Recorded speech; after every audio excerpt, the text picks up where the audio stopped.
it's a completely new generation, right? Where you're talking about children growing up in an age of social media where all of their activities, it's all about having some form of online presence.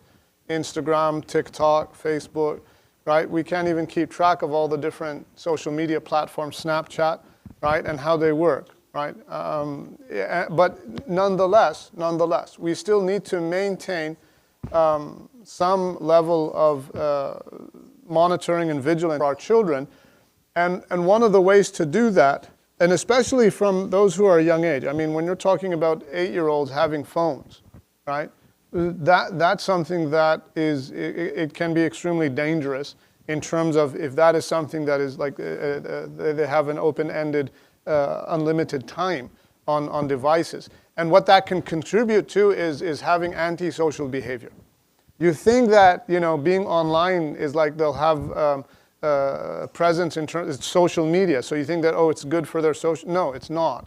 Because our interaction as human beings is most effective and impactful when we're with human beings, face to face, not just simply online. Online presence is virtual. It's not real in the sense of, you know, and you don't know the influences that can come into children when they're online, right? And so it's a very easy way in which children can slip into the behaviors that will take them down that path towards criminal behavior. It can easily start online based on the influences that they have. There are things that, you know, as children, if they get older, where they can actually become even radicalized online through things like the dark web. Most people don't know about the dark web. But it's an internet platform that it's called it's a much deeper, darker web platform that is much more difficult to trace. And there are specific browsers that can be used, and that's where a lot of criminal activity actually takes place, is on the dark web. And so if children get access to that, and young you know, teenagers and whatnot, they can easily become radicalized. And that's what happened with, you know, those who commit acts of major crimes, like you know, what happened with our London family. This individual was radicalized online, and he admitted to that. He was 20 years old when he went and committed what he committed. So it's just to show the dangers that can lead to. By going in that path. So we need to monitor our children's and limit our children's online activities. If we find that they're spending too much time online, we have to provide an alternative for them. Take them out, or, you know, limit the time where it's like, okay, you got, you know, 1 hour a day, 2 hours a day max, and then that's it. You're done. You know, go and find something else to do. Like go outside and play with your, you know, friends in the neighborhood, etc. And even when they use things that are online, one of the safeguards is to ensure that it's done in a open space at home. You don't give an 11-year-old his own private personal device where he can do whatever he wants in private, right, in his bedroom or whatever. That can lead to influences that can build up over time, and it can have detrimental effects on children. But rather, you know, it's like, okay, you want to use the computer, here it is, it's in the living room, it's in an open space. Anyone who walks in can see exactly what they're doing online, right? It's difficult, it's not easy, but again, it's a safeguard, it's a form of protection. So that's one thing. Another thing is just in terms of patience is key. We have to understand that this is, it's a challenge, it's tough, it is not easy to build these types of relationships with our children, and especially when there's such a generational gap, right? That you know, parents don't understand necessarily what it is that their children are experiencing or going through, whether it's in schools, whether it's with their friends and things like that, and they can't make those connections. And I find that that's a common challenge for parents, is they can't connect with their kids simply because they're on two completely different wavelengths, right? They're on totally different understandings, totally different environments, right? That, you know, what suits the child is is something that the parents have no idea of, and that they can't really connect with their children.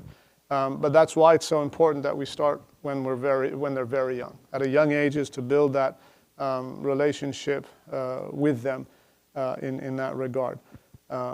So, I mean, the book goes into a lot of different other signs to look for children or young youth if they're getting involved with gangs and whatnot.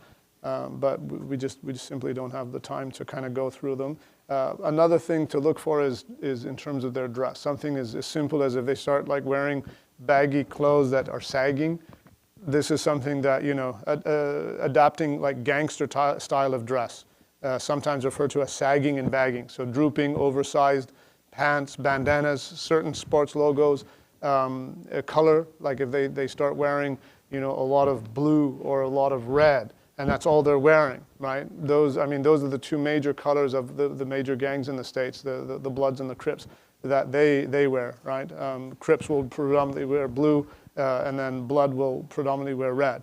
Those are the two major gangs that exist in the States, and they also have existence here in Canada. But different gangs will also have different sort of symbols that will make them unique and identifiable. And so if we see things, it's okay, have those questions, have those conversations with your children, right? What does this mean? Tell me, where'd this come from, right? Help me understand, right? In a nice way, rather than trying to be confrontational, right? Because again, that you know, the scare tactics, many times they don't work with children, but rather it's about building that relationship with them.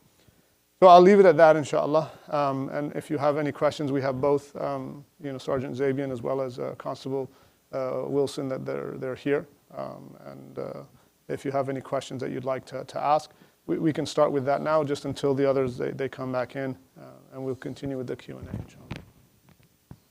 Yeah. He's so captured by it. He loved listening. Oh gosh. Oh. Go ahead, sister.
Yeah.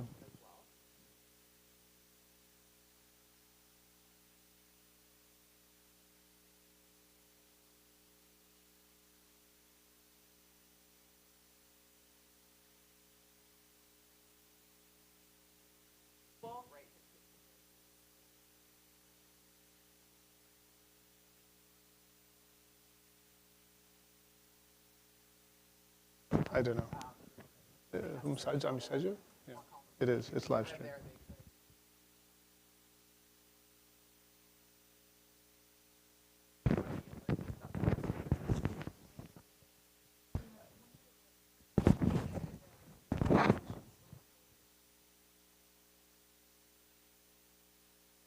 Social media, yeah.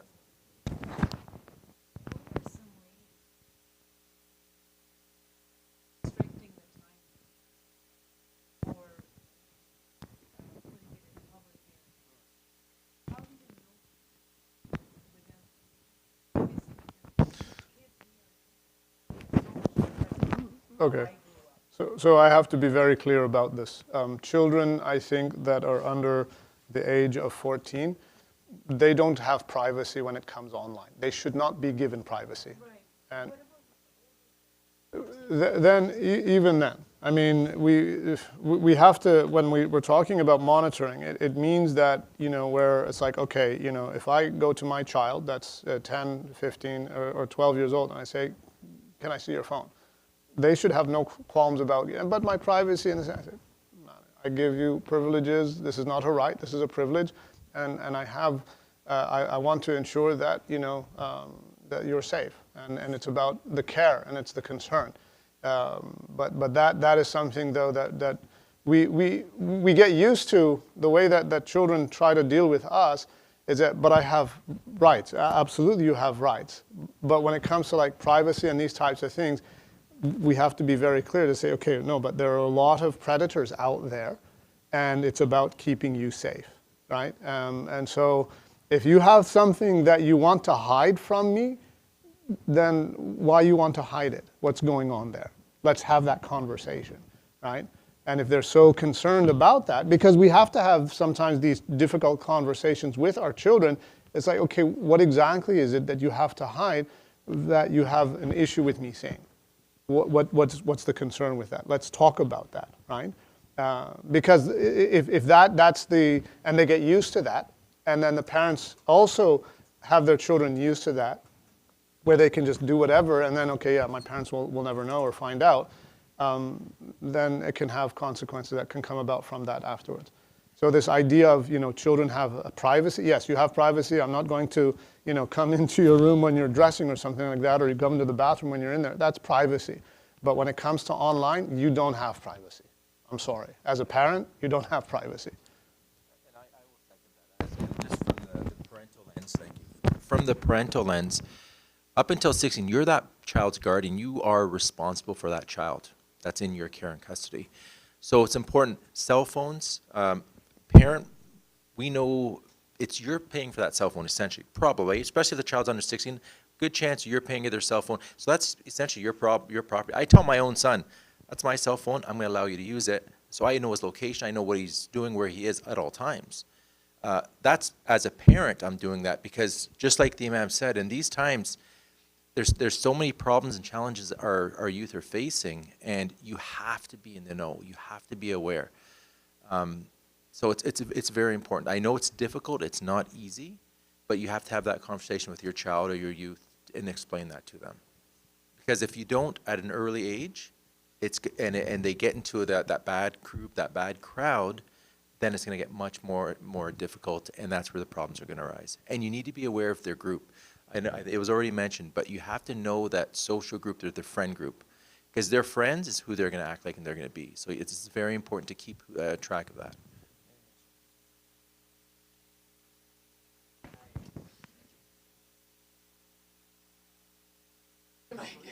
Will it pick up on the? Will it pick up? Is it live?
And I know that is challenging for a lot of parents because many of us are not tech savvy.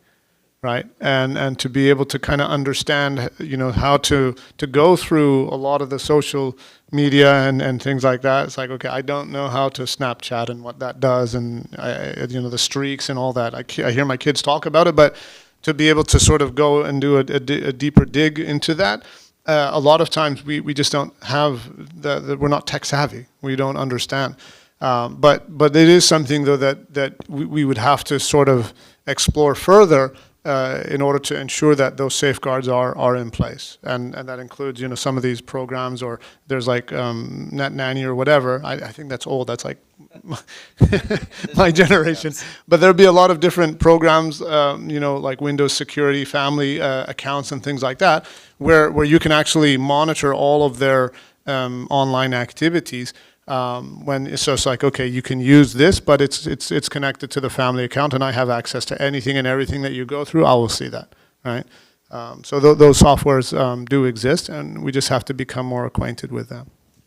Really good way to, like, similar to what I was just talking about, like showing that interest in the stuff you're doing. Like, I don't know about Snapchat. Like, tell me about, show me what you do on Snapchat. Works. Maybe we can make some snaps together.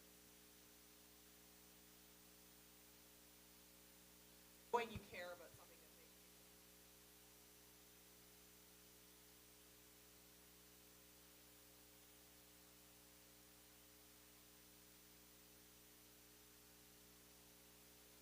Open it up and then understanding of it and then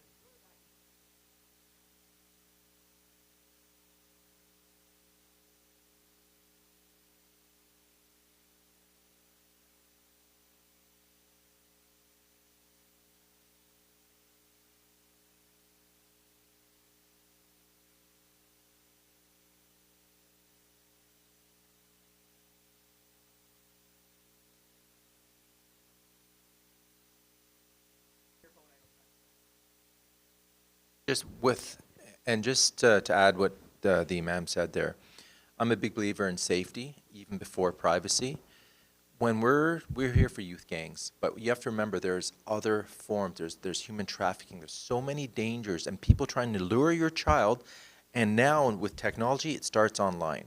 So that's why it's so vital to be involved at that early stage, because you're gonna recognize those early indicators.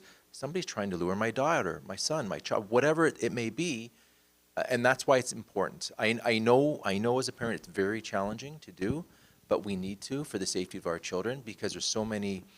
Technology is great, but there's so many bad on it with it as well. So I just wanted to add that always put the safety of the child first. Everything else comes after. We're done. Yeah, and if they could come right now. We're actually doing the Q&A right now. Yeah.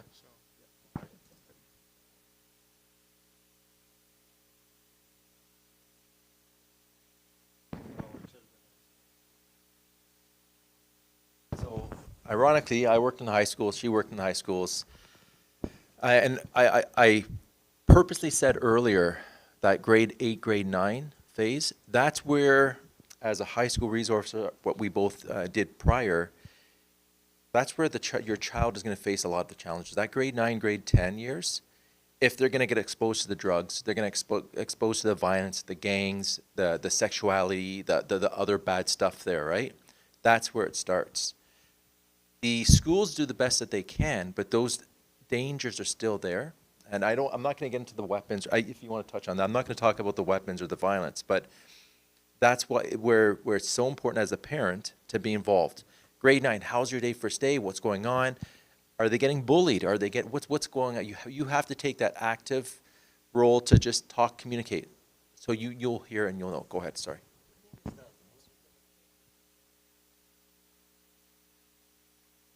Yes.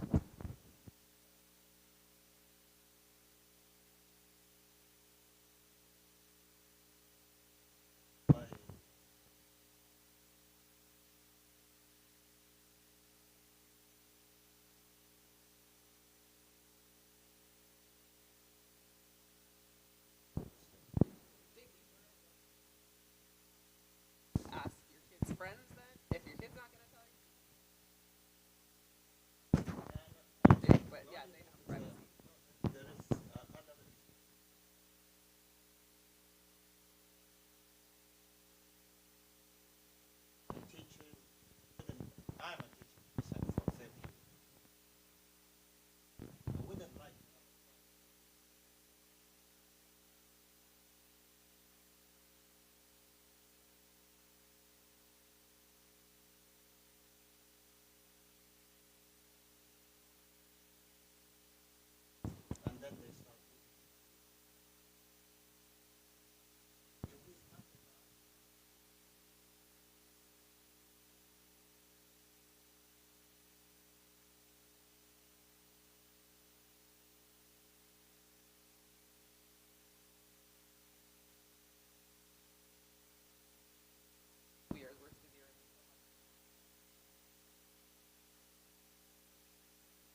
kids with behavioral issues, it is something easier to just say, and they don't have the resources. If they had the bodies, and if they had that, they I think they want to. The nature of things that are going on at school, a lot of them are just busy like day long, and they don't have. It's almost like, or the way I think it's hard to do proactive system right now, just based on those other factors that go into it. Very tricky. I think they're working back. I think they're trying to do that. I think they're changing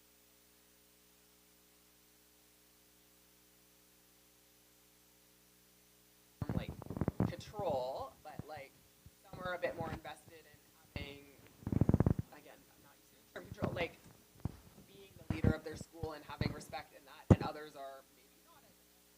And then it's really easy for like, walk out of class and if the teacher says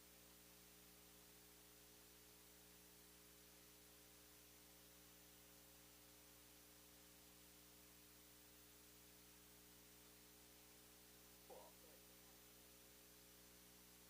resources they have is a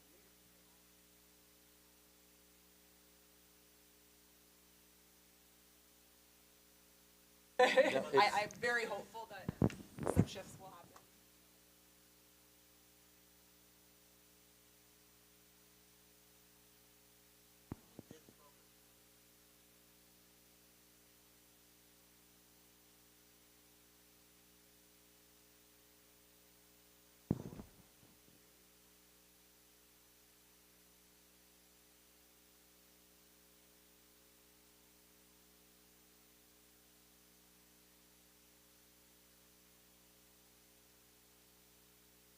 They're not going to physically force that child to be there, obviously.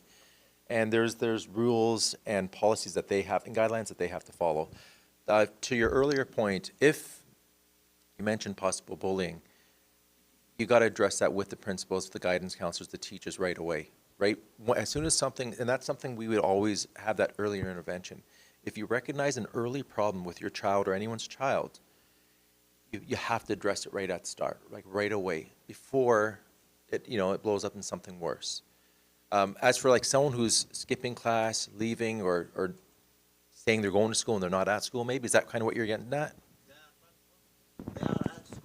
But not actually there, not in class. Okay, because I know a lot of other students that go to school and their parents will drop them off and then they're in the mall, they're somewhere else, and the parents think they're at school. They are in school. Okay. I know them, they are in school.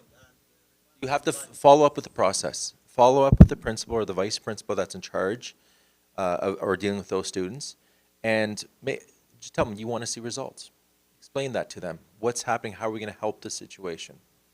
And then they can utilize. There's other services that they can even call the police to support them, or other services to help guide, mentor, or deal with the youths or whatever's going on. So even within the schools, when it comes to attendance, if they're not in class, then we'll get notification to say that the student was marked absent for periods 1, 2, whatever. And if that's happening often, and it's like, but they're going to school, then it's time to have a conversation. What's going on? With your child first, even first with the child. Say, what's going on? I'm getting all these notifications that you're not in class.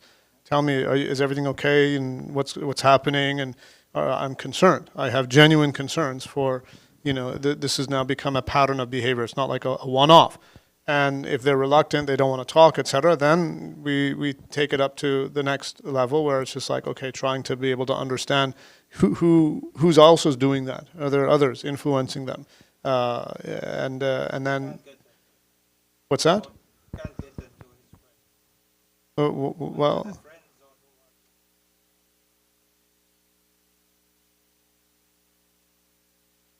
You mean from the schools? Yep. Yeah, no, but I mean from the child's perspective, if they're not willing to talk. But even the child. why not?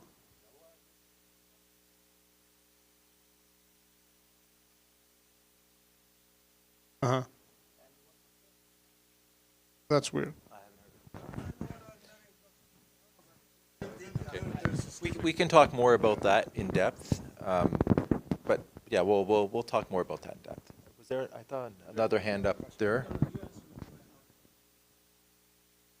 Anything else on your minds, parents? Anything else? It's tricky times what our children are facing. It really is. We were lucky. We were born, 10 years ago. No, no, no. I'm only 20, but anyways, we didn't have to deal with the social. And the biggest thing is the social media. That's made it so hard, from bullying to shaming and all that stuff. And that's why I keep reiterating, like, if you have younger children, delay that cell phone as long as you can. I'm a believer, no child needs a cell phone till high school. I didn't let my kids have cell phones till high school.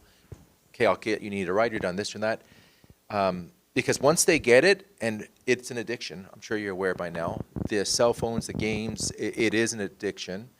And it's very hard to, my partner here does it with timing. She does really good with her kids.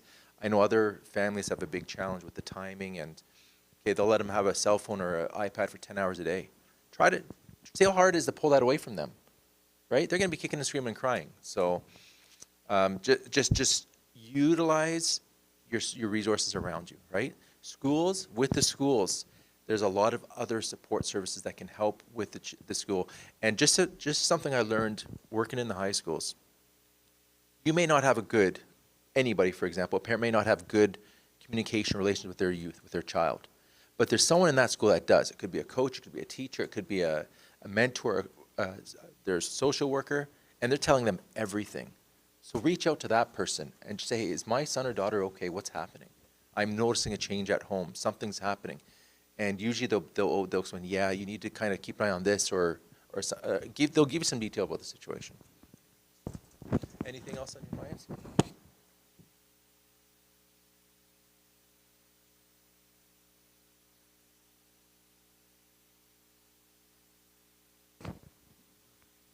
But, sure.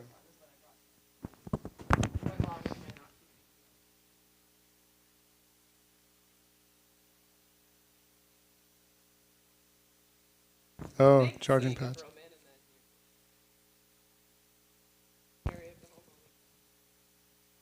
Cool.